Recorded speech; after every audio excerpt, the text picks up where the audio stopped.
వైఎస్ఆర్సీపీ పార్టీకి చెందినటువంటి జగన్మోహన్ రెడ్డి గారి ఆలోచన విధానం కావచ్చు, వాళ్ళ ప్రభుత్వ పనితీరు కావచ్చు, అదే రకంగా వాళ్ళు నిర్ణయించినటువంటి అభ్యర్థి ఈ రోజున ఈ నియోజకవర్గానికి ఏం చేయాలో తెలియదు, ఏం చేస్తారో తెలియదు, ఏం చేస్తాడో చెప్పలేడు.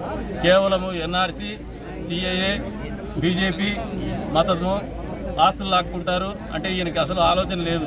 కేవలము మతతత్వాన్ని, గ్రామాలకు పోతే పరాయి మతాన్ని గౌరవించేటువంటి పరిస్థితి లేదు. అభ్యర్థిగా ఏదైనా గ్రామాలకు పోతే మమ్మల్ని మసీదుల్లో కూడా పిలుస్తారు, చర్చిల్లో కూడా పిలుస్తారు, అదే రకంగా ప్రార్థనా మందిరమైనటువంటి దేవాలయాల్లో కూడా పిలుస్తారు.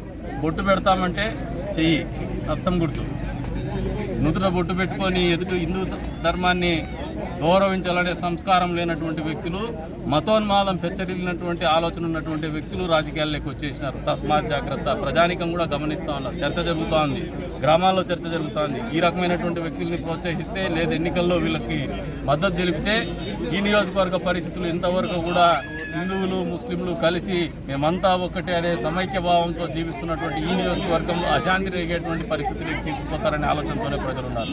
ఈ రోజున అవన్నీ వాస్తవ రూపం. నిన్నటి రోజున కూడా జరిగినటువంటి సంఘటనలు ఇవన్నీ కూడా వాస్తవ రూపం. వచ్చే రోజుల్లో వీటన్నిటి ఆలోచనలు పరిగణలోకి తీసుకునే ప్రజానీకం తీర్పు ఇవ్వబోతోంది. మే 13న ఏదైతే ఎన్నికలు నిర్వహించుకునేటువంటి కార్యక్రమం ఉందో ఈ ఓటు హక్కు వినియోగించుకునే సందర్భంగా యావత్ ప్రజానీకానికి కూడా విజ్ఞప్తి చేస్తున్నాం.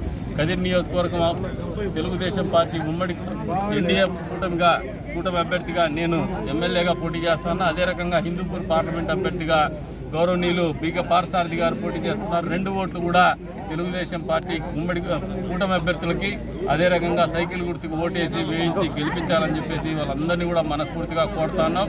ఇది వాళ్ళకు మనసులో ఉన్నటువంటి భావనే. దాన్ని మేము అభ్యర్థించడం ద్వారా ఆ భావన మరింత బలపడుతుందనే ఆలోచనతోనే అభ్యర్థిస్తున్నాం.